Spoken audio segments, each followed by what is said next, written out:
নমস্কাৰ মই মজিদ বন্ধুসকল কলকাতা চাওক আজি 9টা গুৰুত্বপূৰ্ণ খবৰ। প্ৰথমটো খবৰ, জম্মু কাশ্মীৰত পুনৰ শ্বহীদ হৈছে 10 গৰাকী সেনা জোৱান। জম্মু কাশ্মীৰত দেশ কঁপাই যোৱা ভয়ংকৰ দুৰ্ঘটনা আৰু এই ভয়ংকৰ দুৰ্ঘটনাত শ্বহীদ হৈছে 10 গৰাকী সেনা জোৱান। লগতে আহত হৈছে আন 10 গৰাকী সেনা জোৱান। আহত জোৱানসকলক ততাতৈয়াকৈ ভৰ্তি কৰোৱা হৈছে হাস্পতালত। আৰু এই সমগ্ৰ ঘটনাক লৈ দেশজুৰি শোকৰ ছাঁ। জম্মু কাশ্মীৰত পুনৰ শ্বহীদ হ'ল 10 গৰাকী সেনা জোৱান আৰু লগতে গুৰুতৰভাৱে আহত হৈছে আন 10 গৰাকী সেনা জোৱান। ভয়ংকৰ পথ দুৰ্ঘটনাত পতিত হয় সেনা জোৱান কঢ়িওৱা এখন বাহন। জম্মু কাশ্মীৰৰ ডোডাত সংঘটিত হৈছে এই ভয়ংকৰ দুৰ্ঘটনা। বছৰটোৰ আৰম্ভণিতে সংঘটিত হয় এই শোকাবহ পথ দুৰ্ঘটনা আৰু এই সমগ্ৰ ঘটনাক লৈ দেশজুৰি শোকৰ ছাঁ। প্ৰায় 200 ফুট উচ্চতাৰ পৰা বাগৰি পৰে সেনাৰ বুলেট প্ৰুফ এখন বাহন। বুলেট প্ৰুফ বাহন থকা স্বত্তেও 10 গৰাকী সেনা জোৱানৰ মৃত্যু হৈছে বা শ্বহীদ হৈছে। হেলিকপ্টাৰৰ জৰিয়তে আহত জোৱানকেইজনক হাস্পতালত ভৰ্তি কৰোৱা হৈছে। আৰু এই শোকাবহ ঘটনাক লৈ প্ৰতিৰক্ষা মন্ত্ৰী ৰাজনাথ সিঙৰ শোক প্ৰকাশ। ঘটনাস্থলীত উপস্থিত হৈছে সেনাৰ উচ্চপদস্থ বিষয়াসকল আৰু এই সমগ্ৰ ঘটনাক লৈ চলাইছে তদন্ত। পৰৱৰ্তী খবৰ, পুনৰ অসমলৈ আহি আছে প্ৰধানমন্ত্ৰী নৰেন্দ্ৰ মোদী। অহা 14 ফেব্ৰুৱাৰীত পুনৰ অসমলৈ আহিব প্ৰধানমন্ত্ৰী নৰেন্দ্ৰ মোদী আৰু প্ৰধানমন্ত্ৰীয়ে উদ্বোধন কৰিব গুৱাহাটী আৰু উত্তৰ গুৱাহাটী সংযোগী দলং। ফেচবুক লাইভত এই ঘোষণা ৰাজ্যৰ মুখ্যমন্ত্ৰী হিমন্ত বিশ্ব শৰ্মাৰ। পৰৱৰ্তী খবৰ, ৰাজ্যৰ হাজাৰ হাজাৰ লোকৰ নাম কৰ্তন হ'ব ৰেচন কাৰ্ডৰ পৰা। ৰেচন কাৰ্ডৰ পৰা হাজাৰ হাজাৰ হিতাধিকাৰীৰ নাম কৰ্তন কৰিব বিচাৰিছে চৰকাৰে। KYCৰ নামত ভয়ংকৰ ষড়যন্ত্ৰৰ অভিযোগ। এই সন্দৰ্ভত সংবাদমেল পাতি কেইবাটাও বিস্ফোৰক মন্তব্য কংগ্ৰেছ নেত্ৰী মীৰা বৰঠাকুৰৰ। ৰেচন কাৰ্ডৰ হাজাৰ হাজাৰ হিতাধিকাৰীৰ নাম কৰ্তন কৰিব বিচাৰিছে চৰকাৰে। KYCৰ নামত ভয়ংকৰ ষড়যন্ত্ৰৰ অভিযোগ। KYCৰ নামত ৰেচন কাৰ্ডৰ হিতাধিকাৰীক হাৰাশাস্তি কৰিছে চৰকাৰে। কেৱল দিছপুৰ সমষ্টিত ৰেচন কাৰ্ডৰ হিতাধিকাৰীৰ নাম ভোটাৰ তালিকাৰ পৰা কৰ্তন কৰাৰ ষড়যন্ত্ৰৰ অভিযোগ। দিছপুৰ সমষ্টিৰ কথা কৈছে কেৱল কংগ্ৰেছ নেত্ৰী মীৰা বৰঠাকুৰে। তেখেতে কৈছে যে দিছপুৰ সমষ্টিত ৰেচন কাৰ্ডৰ হিতাধিকাৰীৰ নাম ভোটাৰ তালিকাৰ পৰা কৰ্তন কৰাৰ ষড়যন্ত্ৰৰ অভিযোগ উত্থাপন কৰিছে। সংবাদমেল পাতি এইদৰে বিস্ফোৰক অভিযোগ উত্থাপন কৰিছে মীৰা বৰঠাকুৰে। দৰ্শকসকল আৰু বহুতো গুৰুত্বপূৰ্ণ খবৰ আছে। তাৰ আগতে আপোনাক জনাওঁ যে যদি আপুনি এতিয়ালৈকে এইটো ভিডিঅ'ত লাইক কৰা নাই তেন্তে এতিয়াই ভিডিঅ'টোত লাইক কৰি দিয়ক আৰু এনেকুৱা ধৰণৰ ভিডিঅ'সমূহ নিতৌ চাবলৈ চেনেলটো ছাবস্ক্ৰাইব কৰি কাষত থকা বেল আইকনটো প্ৰেছ কৰি ৰাখক। পৰৱৰ্তী খবৰ, T20 বিশ্বকাপৰ পৰা বহিষ্কাৰ হ'ল বাংলাদেশ। ICCৰ কঠোৰ বাৰ্তাৰ পিছতে বিশ্বকাপ নেখেলাৰ কথা স্পষ্ট কৰিলে বাংলাদেশে। T20 বিশ্বকাপৰ পৰা বহিষ্কাৰ বাংলাদেশক।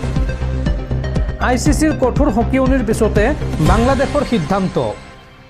ভাৰতত বিশ্বকাপ নেখেলে বাংলাদেশে।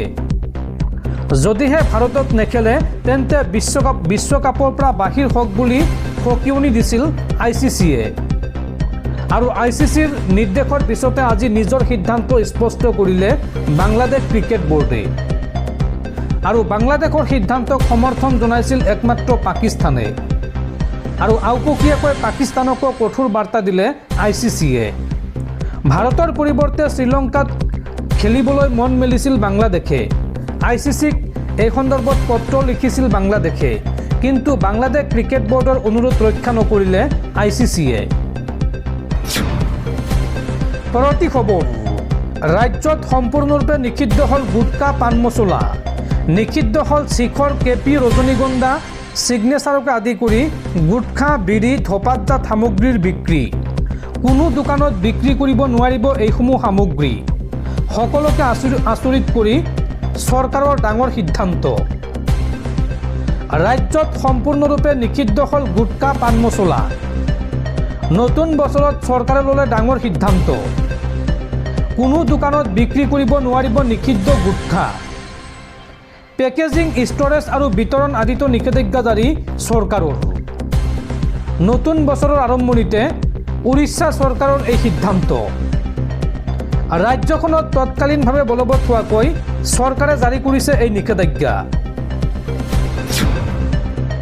পৰৱৰ্তী খবৰ এছআইআৰক লৈ কঠোৰ পশ্চিমবংগৰ মুখ্যমন্ত্ৰী মমতা বেনাৰ্জী পশ্চিমবংগত 343 জন জীৱিত মুছলমান ভোটাৰৰ নাম কৰ্তন কৰিবলৈ বিএলঅ'ক হেঁচা দিছিল বিজেপি নেতাই আৰু তাৰ পিছতে অমৃত মণ্ডল নামৰ এইগৰাকী বিজেপি নেতাক গ্ৰেপ্তাৰ কৰি জেললৈ প্ৰেৰণ কৰিলে পশ্চিমবংগ আৰক্ষীয়ে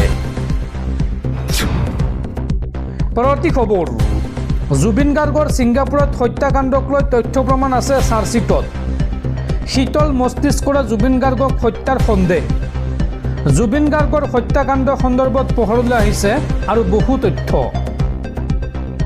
জুবিন গাৰ্গৰ হত্যাৰ গোচৰক লৈ ডাঙৰ খবৰ জুবিন গাৰ্গৰ ছিংগাপুৰত হত্যাকাণ্ডক লৈ তথ্য প্ৰমাণ আছে চাৰ্জশ্বিটত হত্যাকাণ্ডৰ চাৰ্কামষ্টান্সিয়েল এভিডেন্স আছে তদন্তত শীতল মস্তিষ্কৰে জুবিন গাৰ্গক হত্যাৰ সন্দেহ কেলকুলেটেড আৰু পূৰ্ব পৰিকল্পিত হত্যাকাণ্ডৰ সন্দেহ চাৰ্জশ্বিটৰ তথ্য প্ৰমাণ কৰিবলৈ আছে উপযুক্ত নথি আদালতত চলি থকা শুনানিৰ মাজতে পোহৰলৈ আহিছে এই তথ্য আৰু জুবিন গাৰ্গৰ হত্যাকাণ্ড সন্দৰ্ভত পোহৰলৈ আহিব আৰু বহুতো তথ্য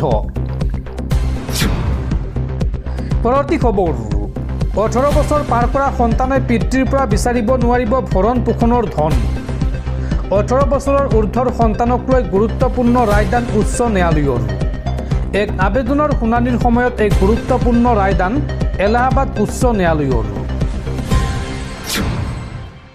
পৰৱৰ্তী খবৰ এছআৰক লৈ মৰিগাঁও জিলা আয়ুক্ত তথা নিৰ্বাচনী বিষয়াৰ কঠোৰ জাননী ভোটাৰ তালিকাৰ বিশেষ পুনৰীক্ষণত ভুৱা অভিযোগ দিয়াসকলৰ বিৰুদ্ধে কঠোৰ হ'ব প্ৰশাসন যিসকল লোকে ভুৱা অভিযোগ দাখিল কৰিছে তেওঁলোকৰ বিৰুদ্ধে লোৱা হ'ব কঠোৰ ব্যৱস্থা পৰৱৰ্তী খবৰ ৰাজ্যজুৰি এছআৰক লৈ বিতৰ্ক ভোটাৰ তালিকাৰ বিশেষ সংশোধন চমুকৈ এছআৰক লৈ ভয়ংকৰ ষড়যন্ত্ৰৰ অভিযোগ হাৰি নগল এইবাৰ বিএলঅ' আৰু সেনা বাহিনীৰ অৱসৰপ্ৰাপ্ত জোৱানো জীৱিত লোক হৈছে মৃত স্থায়ী বাসিন্দা হৈছে অস্থায়ী উপস্থিত থকাক অনুপস্থিত ঘোষণা কৰা হৈছে এছআৰৰ নামত তেজপুৰৰ শইকীয়া চুবুৰীৰ 120 গৰাকী খিলঞ্জীয়া মুছলমানৰ নাম ভোটাৰ তালিকাৰ পৰা কৰ্তন কৰাৰ ষড়যন্ত্ৰৰ অভিযোগ আৰু ইয়াৰ পৰা হাৰি নগল বিএলঅ' আৰু সেনা বাহিনীৰ অৱসৰপ্ৰাপ্ত জোৱানো এই সন্দৰ্ভত চুবুৰীবাসীৰ তীব্ৰ প্ৰতিবাদ পৰৱৰ্তী খবৰ গুৱাহাটীত পুনৰ দেহ ব্যৱসায় চক্ৰ উৎখাত 5খন ইস্পা চেলুনত অভিযান চলাই 10জনক গ্ৰেপ্তাৰ গুৱাহাটী আৰক্ষীৰ সমগ্ৰ গুৱাহাটীত দেহ ব্যৱসায় চক্ৰৰ সৈতে জড়িত থকাৰ অভিযোগ উত্থাপন হোৱা কেইবাখনো ইস্পা চেলুনত সমন্বিত অভিযান চলাই কমেও 10জন লোকক গ্ৰেপ্তাৰ কৰা হৈছে গুৱাহাটী আৰক্ষীয়ে বৃহস্পতিবাৰে প্ৰকাশ কৰে এই কথা গুৱাহাটী মহানগৰীৰ উপ আৰক্ষী আয়ুক্ত সম্ভাৱী মিশ্ৰই এখন সংবাদমেল সম্বোধন কৰি কয় যে পাণবজাৰ চানমাৰী পল্টন বজাৰ আৰু গীতানগৰ থানাৰ সহযোগত গুৱাহাটী মহানগৰীৰ একাধিক স্থানত এই অভিযান চলোৱা হৈছিল মিশ্ৰই কয় যে আমি 5টা পৃথক গোচৰত 10জন লোকক গ্ৰেপ্তাৰ কৰাৰ লগতে 13জন ভুক্তভোগীক উদ্ধাৰ কৰিছোঁ এয়া এক চলি থকা তদন্ত আৰু গুৱাহাটী আৰক্ষীয়ে এনে অবৈধ কাম কাজ সহ্য নকৰে তেওঁ যোৱা 20 জানুৱাৰীত 5টা ইস্পা চেণ্টাৰত অভিযান চলোৱাৰ সময়ত আপত্তিজনক সামগ্ৰী উদ্ধাৰ কৰা বুলিও জনায় জেৰাৰ সময়ত ইস্পা চেণ্টাৰৰ সৈতে জড়িত কেইবাগৰাকীও মহিলাই তদন্তকাৰীক জনায় যে তেওঁলোকে আৰ্থিক দুৰ্দশাৰ বাবেই এই কামত হাত দিছে তেওঁ লগতে কয় যে আৰক্ষীয়ে চহৰখনৰ কেইবাটাও ইস্পা চেণ্টাৰ যৌন চক্ৰৰ সৈতে জড়িত বুলি ধৰা পেলাইছে ইয়াৰে কিছুমান মহিলা মালিকে চলাই আছে মিশ্ৰই জনায় যে 2-3টা ঘটনাত আমি দেখিলোঁ যে ইস্পা চেণ্টাৰসমূহ মহিলাৰ মালিকানাধীন তেওঁ যিকোনো সন্দেহজনক কাৰ্যকলাপ আৰক্ষীক অৱগত কৰিবলৈ নাগৰিকসকলক আহ্বান জনায় যাতে সময়মতে ব্যৱস্থা ল'ব পৰা যায় ঘটনাৰ সবিশেষ দাঙি ধৰি মিশ্ৰই কয় যে পাণবজাৰৰ Bhargav hair beauty spa and unisex salon AIDCৰ মৌ স্পা চেণ্টাৰ আৰু বিউটি চেলুন, মণিপুৰী বস্তিৰ ব্লিচ স্পা ইউনিচেক্স চেলুন আৰু দিব্য বিউটি ষ্টুডিঅ' আৰু ৰাজগড়ৰ কালাৰ্ছ স্পা আৰু বিউটি চেলুনৰ বিৰুদ্ধে গোচৰ পঞ্জীয়ন কৰা হৈছে। এই সন্দৰ্ভত অধিক তদন্ত চলি আছে আৰু এই ক্ষেত্ৰত অধিক গ্ৰেপ্তাৰৰ সম্ভাৱনাৰ কথাও ব্যক্ত কৰে আৰক্ষী বিষয়াগৰাকীয়ে।